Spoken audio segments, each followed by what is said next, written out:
Welcome to the DC Child and Family Services Agency, a model leading agency with ambitious goals and innovative ideas. We are glad that you are seriously considering being a part of our team. The following stories are real, told by real members of the CFSA team, and demonstrate our commitment and service to children and families here in the district. At CFSA, we believe that child welfare serves very vulnerable people and has a moral obligation to make a difference for them. These values are our foundation, our blueprint for securing positive outcomes for the children and families we serve. At CFSA, we seek to narrow the front door, keeping more families together and removing children only when necessary for safety, to ensure foster care is temporary by starting to plan for permanence from day one, to take good care of children and youth while they're in the system, in terms of health, educational achievement, social and emotional development, and preparation for adulthood on par with what we give our birth children. And finally, to allow every child and youth to leave the system as quickly as possible for a home, family, and eventually productive adulthood.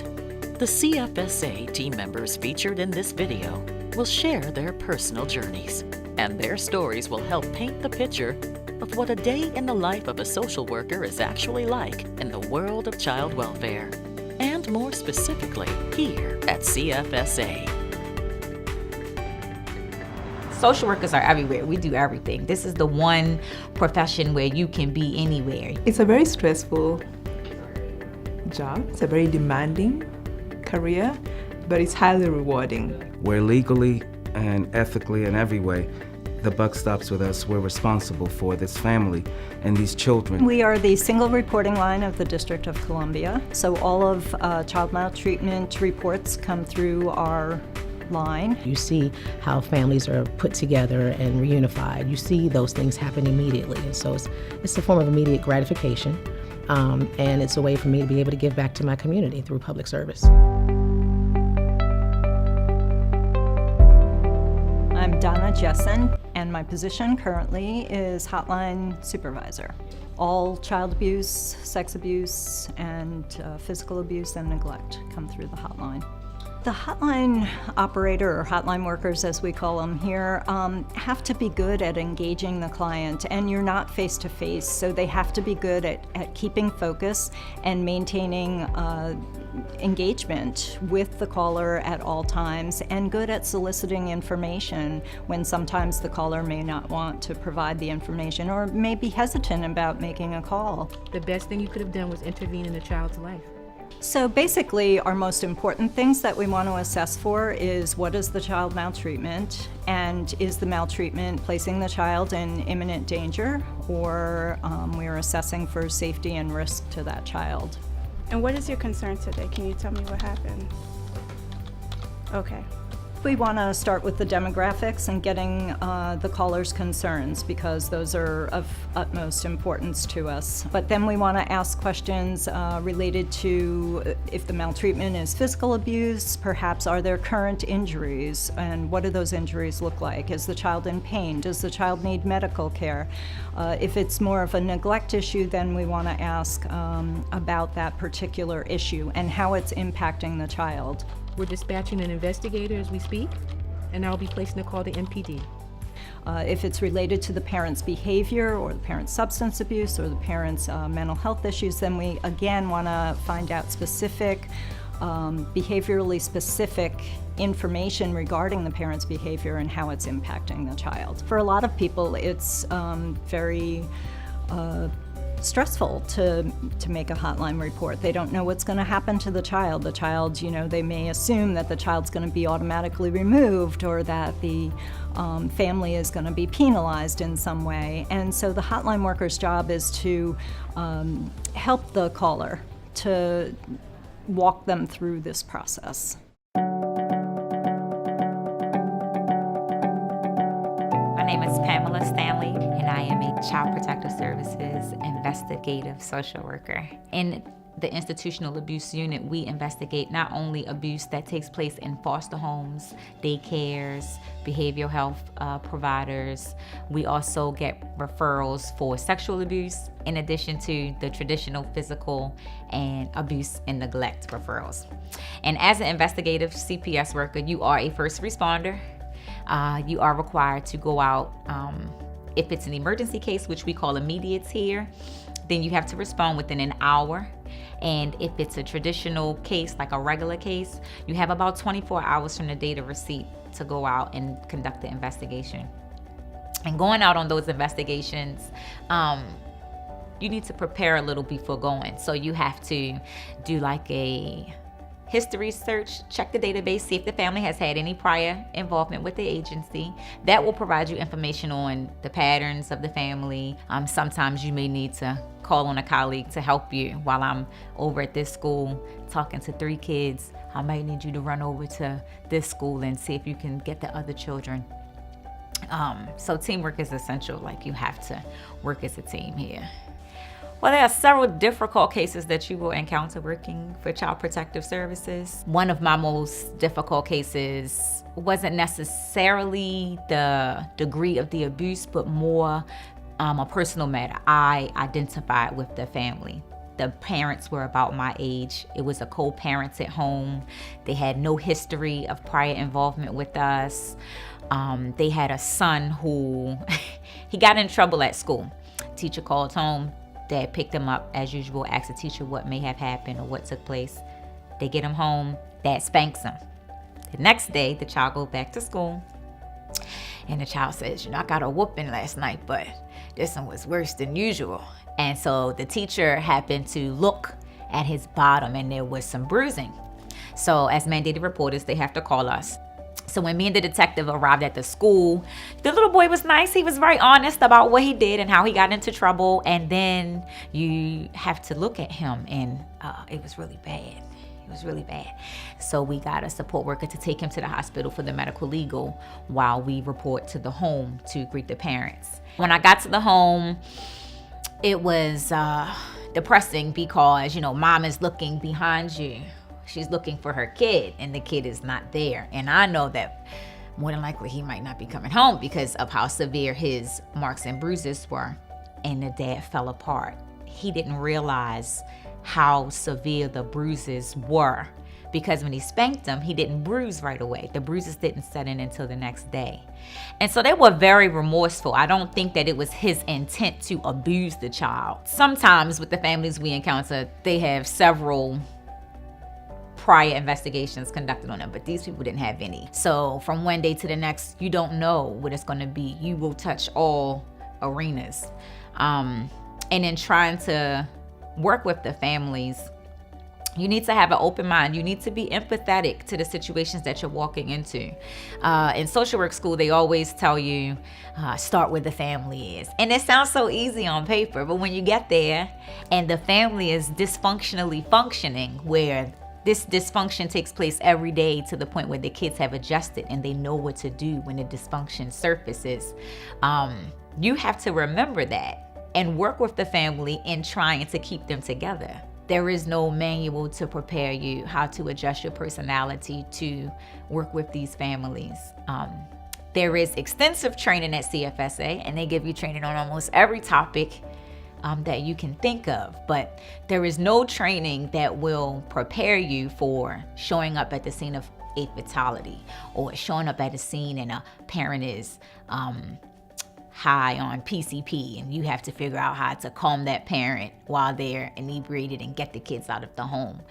Nothing really prepares you for that, which is why when you go in, you have to have that empathy, you have to be understanding, and you have to be a personable person in order to work with the families. I'm a little rough around the edges, so so I adjusted well with the families that I serve. So I do okay.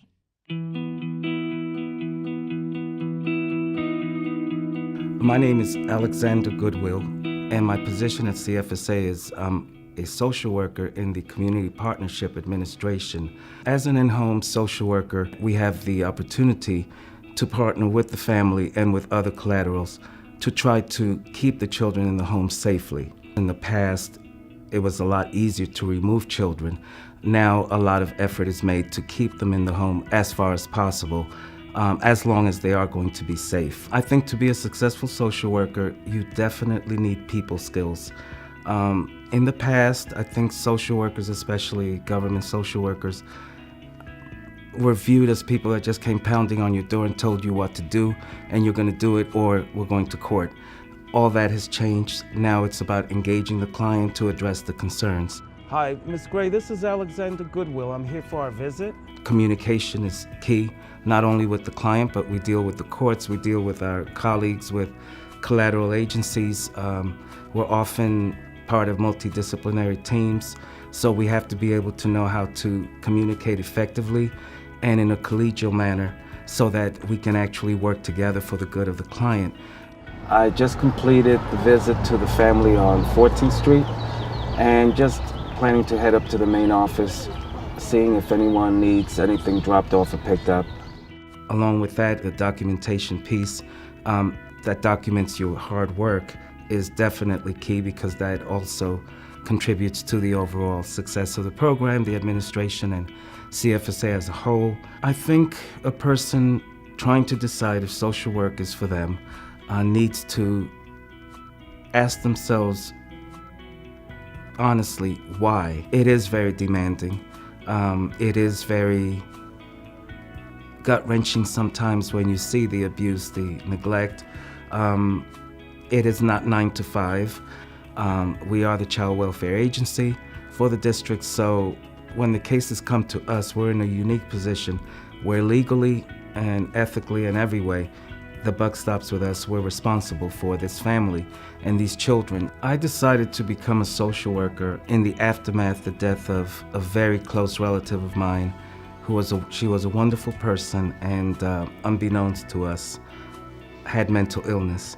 And she committed suicide and left her 2 children, 6 and 8, behind, and her husband. And I thought to myself, wow, none of us knew how to help her. We didn't recognize any signs. She always seemed so cheerful. I would like to make something good come out of her death. And it occurred to me, I said, let me look into social work. It's almost like, for me, an affirmation that although I was not able to help her, that I am making a positive difference in other people's lives.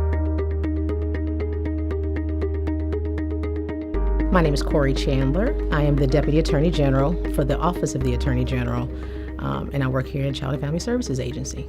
We serve as advisors to the social workers. That's our role. We're in an attorney-client relationship, and so they're our client. This Child and Family Services Agency is our client, and the social workers thus are our clients as well. And part of our job is to represent them and basically help them to accomplish whatever their goals are, and acquire whatever services are necessary in order to fulfill the services necessary for the family and meet the needs of the family. So what the social worker would like to happen is what we try to make happen in the Office of the Attorney General. We do that by making our representations in court on their behalf. There's some social workers that are very great at being a social worker, but they're not necessarily great oral advocates. But that's not necessarily their role. Their role is to just be a great social worker.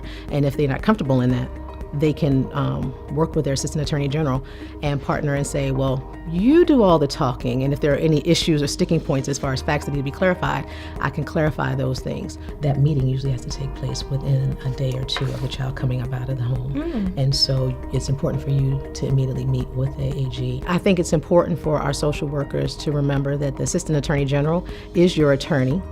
They often have to interact with a number of parties in our cases, the guardian ad litem, parents' counsel, and attorneys for the mother and the father, and they may often represent that they're somehow working in tandem with the social worker and working in the same interest, and that is not always the case. And so your Assistant Attorney General is an ally for you. That is someone who you should consult first on everything, that you should provide information to on everything, and be advised by first and foremost. And so that is your ultimate ally, your Assistant Attorney General. My name is Natasha Maritim. I'm a social worker in the Permanency Administration at the DC Child and Family Services Agency. As a social worker in the Permanency Administration, my role is threefold.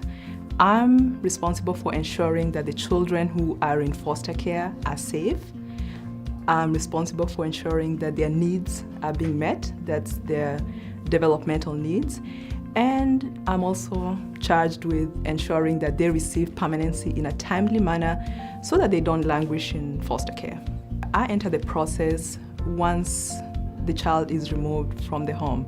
And my role is basically trying to return the children home, or if it's not possible for the children to go back home, either ensure that they receive another type of permanency. So time management is critically important. As a permanency social worker, I'm the leader of a team.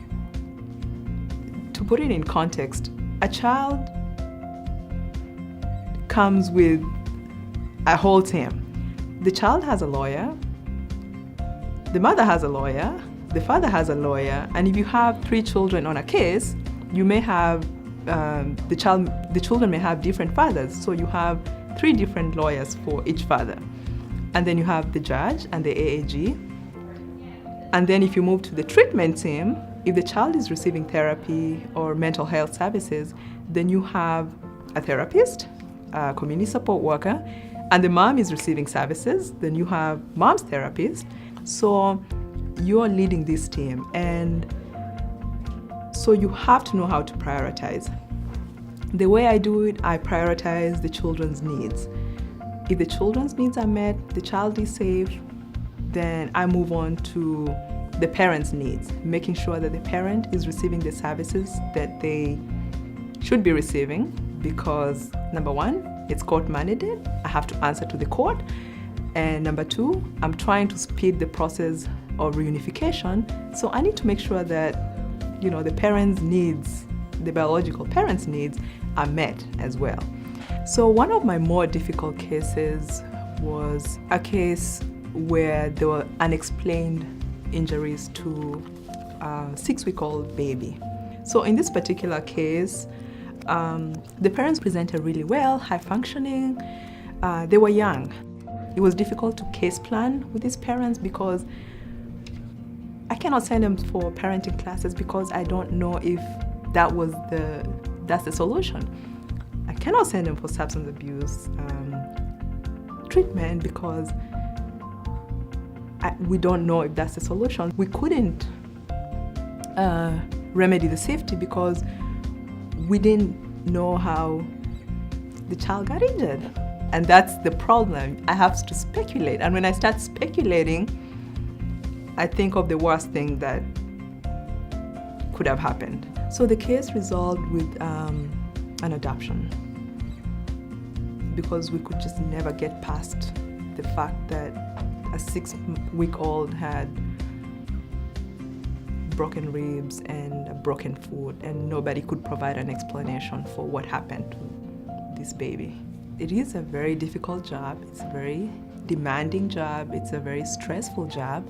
Having to tell a child that they will not be returning to the care of their mom or their parent is very emotional. How I deal with it is I have to remind myself what is in the best interest of the child.